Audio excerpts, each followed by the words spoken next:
That one is implied. Where I can see you have started Understand. now sabotaging me instead of me. Ladies and gentlemen, we are here because the people are fed up. We all know there comes a time when people get tired of being taken for granted. There comes a time when people get tired being taken for fools. There comes a time when people get tired of getting tired and decide to act. That time has come. Consequently, we are embarking on some drastic actions against the Ruto illegitimate regime because of Ruto's own actions against us. Ruto is imposing taxes on us without our consent and making laws whose net effect is to make life increasingly difficult for our people. We are here because the taxation situation in the country and its accompanying injustices can no longer be tolerated. Ruto has even removed subsidies on fuel, unga, electricity, and even school fees, while giving subsidies to helicopter owners and using our money to finance lavish lifestyles of his allies. It has become clear that we are dealing with a dictator who also has no respect for wananchi. Ruto has become a heartless tyrant. We are determined to get this situation corrected. Therefore, we are here to announce that our Kamkunji meeting is on in Nairobi this Friday, as we had announced. But it is not just a Kamkunji in Nairobi, but a Kamkunji across the country where this third liberation will be launched. On that day, 7th July 2023, that is coming Friday, among other activities, we will launch a signature collection to signify our rejection of Kenya Kwanza illegitimate regime and its policies, especially the punitive taxes. As we speak, fuel, food, fare are all going up in prices. In fact, fare is already going up by 30%. Fellow Kenyans, as a people, we are not given to suffering in silence. We don't kneel before dictators and beg for their mercy. Even the few who do still suffer humiliation and even death. So we fight. We express ourselves loudly and clearly on issues affecting us. So we have got to fight, and that fight begins on this Friday.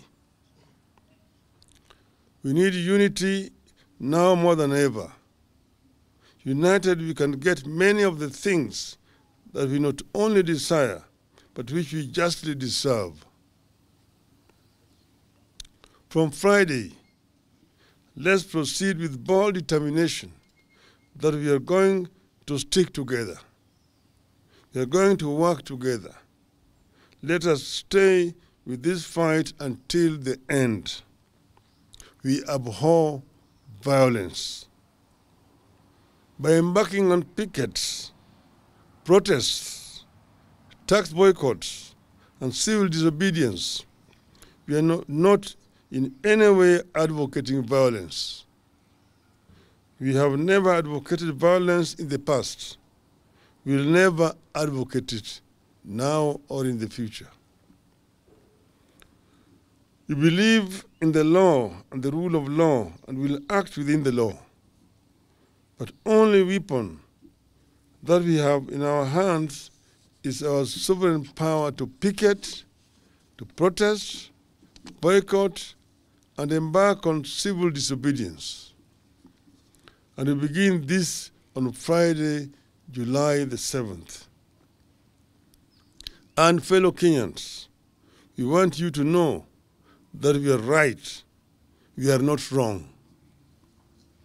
By resorting to civil disobedience and protests, we can't be wrong unless the law itself is wrong. The same law that sets up the governments and its institutions like parliament, the courts, the police, etc., allows us to picket, to protest, and engage in boycotts and present petitions. We are not wrong. We are acting within the law, and we expect nobody to frighten us. We must never be made to believe that we are wrong when we protest. And Martin Luther said, and I quote, that is Martin Luther Jr. He told us, now it means sacrificing. Yes, it means sacrificing at points. But there are some things that we've got to learn to sacrifice for. And we've got to come to the point that we are determined not to accept a lot of things that we have been accepting in the past, unquote. As a country, we are at that point. We invite all our people to prepare to join the Kamkunji in Nairobi and in different other places across the country on Friday. I want to repeat that it's not just in Nairobi. It will be in other centers across the country, and the names are going to be announced shortly. Thank you, Kenyans. Let us meet in Kamkunji and other parts of the country for the Sabasaba of our lifetime. Thank you. End of statement. I think it's very clear. We should take a few questions. Yeah. If there's not, okay. Even Related when to the it's statement, okay. please. To the statement. That's not so. He has already locked me out. Go ahead. All right. My name is Sydney Chazima from NTV. My statement is, my question is locked to, we've had a meeting with the Kenya Kwanza side of the bipartisan talks, and they are saying that since the talks are seemingly ceasing and there's no legal conundrum around what the selection panel was doing, they're saying that it should go ahead and appoint select the commissioners for the IEBC. What is your take on that? We already made a statement about that. As you know, that IEBC is a national institution which is supposed to preside over elections. And these are not Kenya Kwanza elections. They're national elections, they are competition. So Kenya Kwanza cannot solely, alone, single-handedly appoint the referee in the elections. That is very unfair. Those then will be their own elections. They are not going to be Kenyan national elections. You've said that Azimio must be part and parcel of appointing the electoral commissioners. So that must be decided jointly. They are the ones who actually scatter the talks.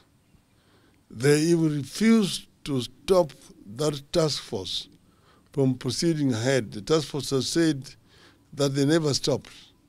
They have never been told to stop at all. So they basically were just playing a game with us. But we were telling them those will not be Kenya national elections. And we hope that we will not reach that stage. Last question. My name is Emmanuel Toh from KTN News. Just one question. Yesterday, the courts stopped the CS positions and declared them unconstitutional, null and void. Do you think our courts are now going in the right direction? And what's your reaction to that? Generally, we say that, you know, the courts, you cannot talk general, you cannot generalize. Because, you know, you've got magistrates courts, you've got the High Court, the Court of Appeal, and the Supreme Court. So we deal with the issues which are specific. We don't want to generalize. But we think that the court has acted correctly in doing what is right. The media must get it correct, because you're saying the court has done Ruto a blow. No, the court has just upheld the law, what the Constitution says. They've interpreted it correctly. And this is what we talk about, the division of powers and responsibilities. Parliament makes laws. If the executive implements those laws, and if there's a dispute, then the courts interpret those laws in terms of the Constitution. That is their responsibility. So they have done their work properly, in our view. Thank you. I think let's call it a day. We are going to give you copies of the statement. Asanteni sana.